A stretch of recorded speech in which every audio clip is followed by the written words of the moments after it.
After speaking about the blood of the animals and the goats, which is able through the effort, the applying of the effort to sanctify and to purifying the flesh, the Bible said, how much more shall the blood of Christ, who through the eternal Spirit offer himself without spot unto God, to cleanse our conscience from dead works, so that we will serve the living God. So through the eternal Spirit, Jesus offered his blood, revelation through the blood of the Son of God, right? So the second thing is through the word of God, the spoken word of God. God himself, the Father, 3 times repeated, this is my beloved Son in whom I am well pleased. How can God, in all the creation, in everything that was happening, any angel and everything, God will choose one person, and from heaven he will speak, keep on speaking abundant. If he didn't want the creation to focus on him, why God the Father would do that? Do you understand? So God the Father, through his spoken word, has revealed his Son, Jesus. I gave you some verses last week. The third element is through the angels.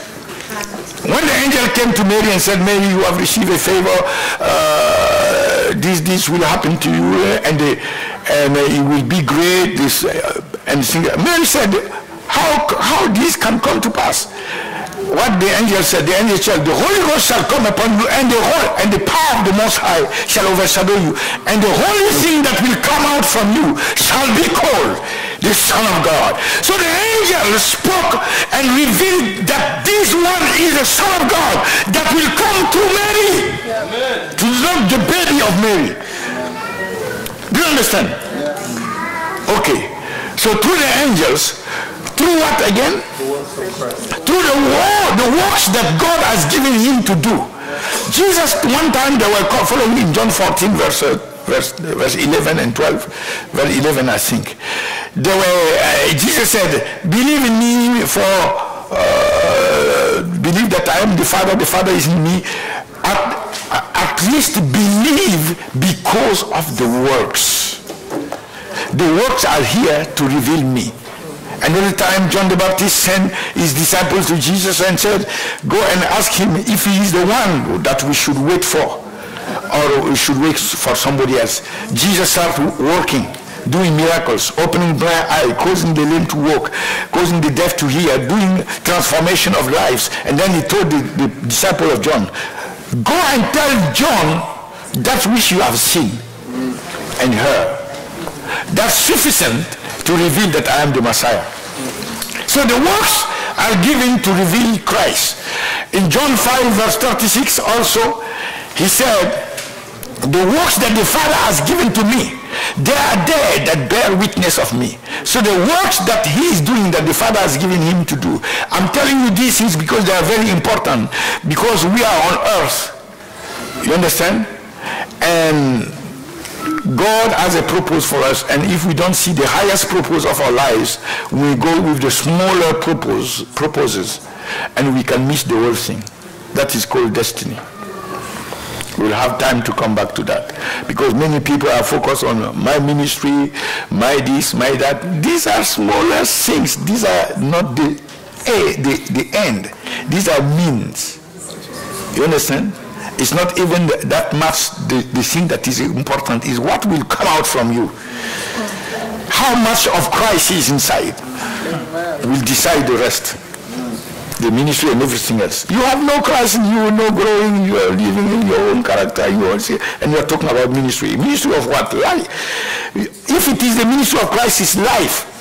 But if you are there and you are strong in your own life, in you is not Christ, you are going to minister death.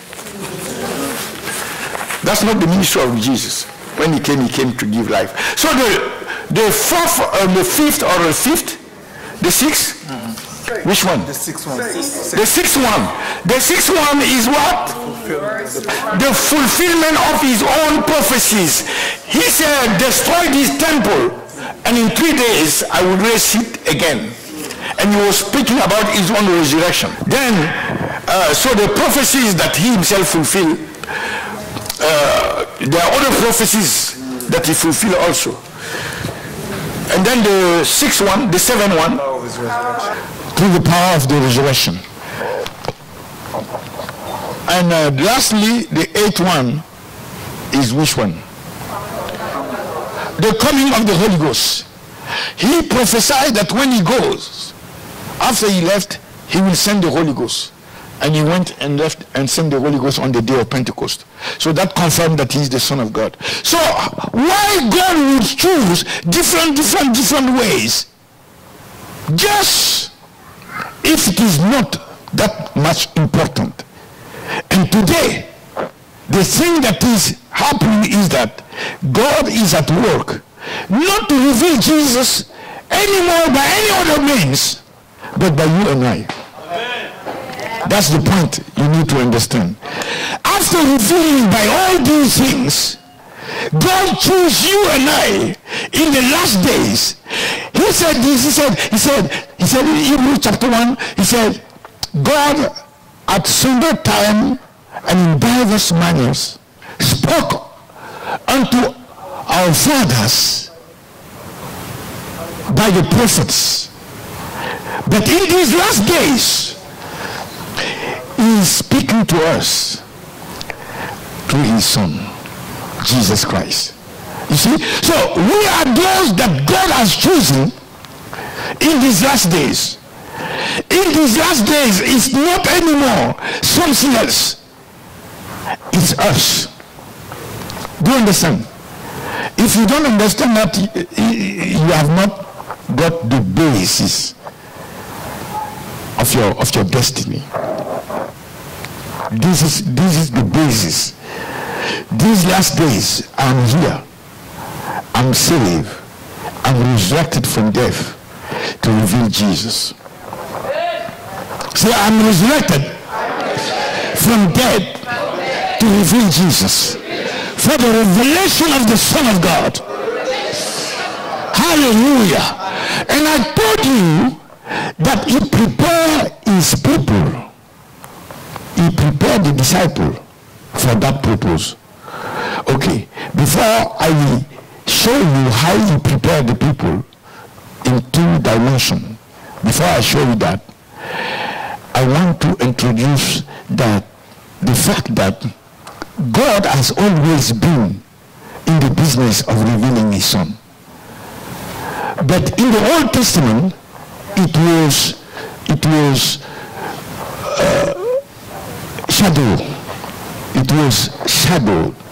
In Isaiah 43, God, looking at the nations that were walking in idolatry, using creatures to worship, God said, Israel, I have chosen you. And that's the purpose for which God chose Israel. I have chosen you, Jacob, to be my witness. You can read that. 43, verse 11. Verse 11. Even I am the Lord, and beside me there is no Savior. I have declared and have saved. I have showed when there was no strange God among you. Therefore you are my witness. You are my witness, saith the Lord, that I am God. That I am God. You see? God chose Israel to show to the nations of the world that he is the living God and he is the one that needs to be worshipped by the people. And he chose Israel for that. And he said, I'm going to use you. And God challenged the other nations. He said in the same chapter, he said this, he said, look at this. You choose your witnesses to demonstrate that you are God. I also choose my witness. Israel. Jacob. Hallelujah. And I will show that beside me there is none else. Let your way, you declare, you choose, let your people declare what you have said before. So that you move now and do it so that we will know that you are God. Because he said, I'm the one who finished before I start. So by the time I declare it, there is no creature that can stop it. It shall be manifested. So if you think that what you are worshiping is God, let them also do the same thing like me, Jehovah. And I will see. He was boasting on Israel. He said, I am here. I am he. And beside me, there is no one else. Before me, there is no God. Neither shall be anyone after me. I alone am God. Jehovah El Shaddai. He likes to boast, eh? God is a boasting God. He is not intimidated by nobody. He can look to any face and declare what he wants. And it's what he wants that shall prevail. If you can change it, arise and show it. Jesus. But the people of God, Israel, have not responded the way God wants them to respond. He said, Jacob, you have not called on me. You have neglected me. The living water, the fountain of life. You understand? You have rejected me. And God turned around and said, but I am full of mercies. My mercies are renewed every morning. I'm the God of grace and mercy. He said, I will not condemn you. In Isaiah 34, he said, verse 1, he said, Israel, Jacob, you know what? Just turn to me, I will help you. I will bring you forth. I will change you. And I will use you. And if you really are thirsty to be my witness, not thirsty for waters, not thirsty for the world, what are you thirsty of? You understand? He said, if you are thirsty after being my witnesses, if you today you are thirsty of being the witness of Jesus, he said, I will pour water over you. And the words there, his spirit, he said, I will pour my... If you think that without me you can do nothing, you are dry like a wilderness. You understand? And you need to manifest me. If this is serious in your life, then I will pour water over you, my spirit upon you. And through you, because of that, my spirit upon you, the wilderness shall be transformed into fruitful vine. Hallelujah. One shall come and declare, oh, please put me in the tribe, in your tribe. Give me the name of your tribe. Let me be part of Jacob. People will come out of darkness into light. You can read it. You can read it. Verse. Read from verse 1. Yet, now hear, O Jacob, my servant, and Israel, whom I have chosen. Thus saith the Lord that made thee, and formed thee from the womb, which will help thee. Fear not, O Jacob, my servant, and thou Jeshurun, whom I have chosen. For I will pour water upon him that is thirsty, You see that? and floods upon the dry ground. I will pour my spirit upon thy seed, and my blessing upon thine offspring. And they shall spring up as among the grass, as willows by the water courses. Yes. One shall say, I am the Lord, and another shall call himself by the name of Jacob, You see? and another shall subscribe People are changing with his hand because unto of the the Lord, spirit upon us. and surname himself by the name of Israel. Hallelujah. Amen. You see what God wants to do with us. And in all time, he didn't get that. He didn't get it. Israel could not understand. May the Lord open their eyes. So now his son came and went through all that he went through. When he rose from the grave, he brought back the plan of his father. He said, my father wants you to be witnesses of me. Look at me, look at me, look at me. I'm Jesus. You followed me 2 years and a half. Now, my father wants you, not only Israel, this new thing that came out from my blood, to be my witness. You cannot miss it.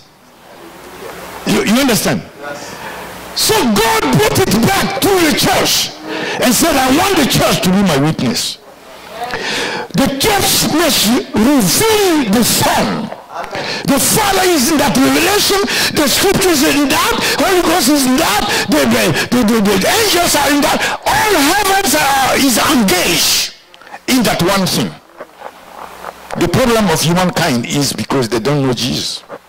If somebody is doing what, is because he doesn't know Jesus. He never met the man. You meet the man like me, and you will be preaching. Praise the Lord. So now, here we are now, in the plan of God, to be transformed into his witnesses by his grace. We were out. We were not even his people. Now we have been upgraded, how we call it, elected, selected, elected, promoted, not to represent anybody else, to represent a prophet or an angel or whosoever, but to represent and be his ambassador. Amen. I tell you, your country call you and name you ambassador of the country down here in the valley somewhere in Sierra Leone, and call you and put you ambassador. The way you walk here on Sundays now will change. When you come, you will tell Pastor, can you find a place for me? You will not want to be sitting here right now. You see that? That's ambassador of the valley of the shadow of something. How much more now God has elected you by making you, calling you, naming you great, to represent the King of Kings and the Lord of Lords.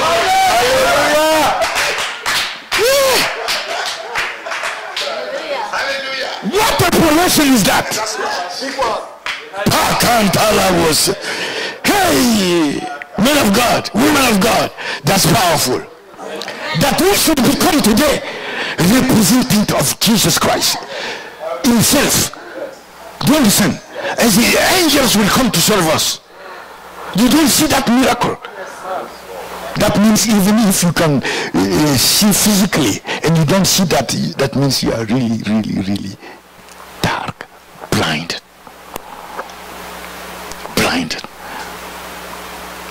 How dark is the darkness if you don't see the election that God to choose us to represent his Son. Before whom angels right now bowing. He is sitting on the throne of glory. Do you understand? We have seen him as the Lamb of God at Calvary. But be careful. Right now, he's the King of glory. Not to be anymore pure upon.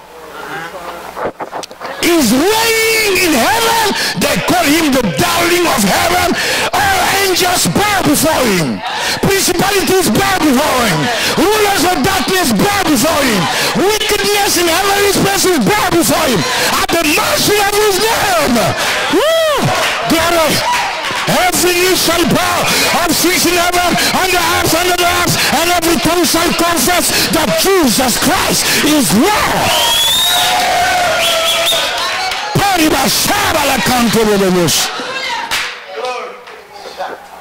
You see, the thing is that we think that is a promotion for Jesus. No. Nothing changed.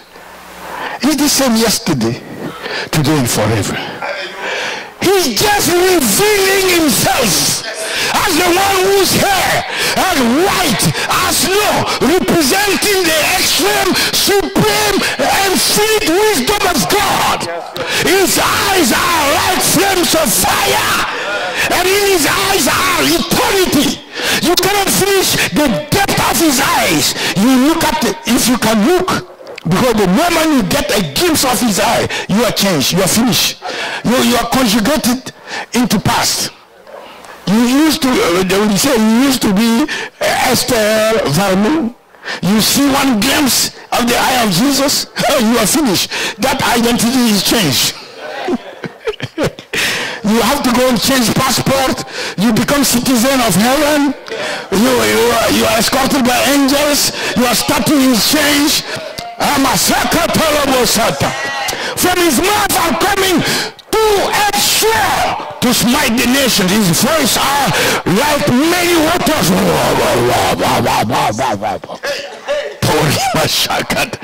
He's wearing a long robe.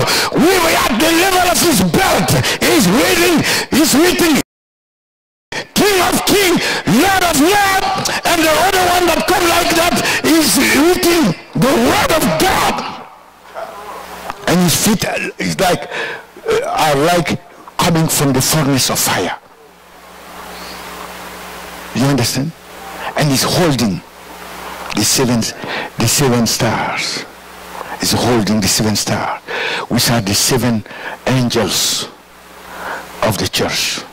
Every church has an angel. We have an angel here, angel of Bethel Capital, and he knows all those who are members. Those who are visitors also he knows. And his business is to prosper those who are grounded in Bethel Capital. That's his business, to prosper them. If you are just a visitor, his business is not to. So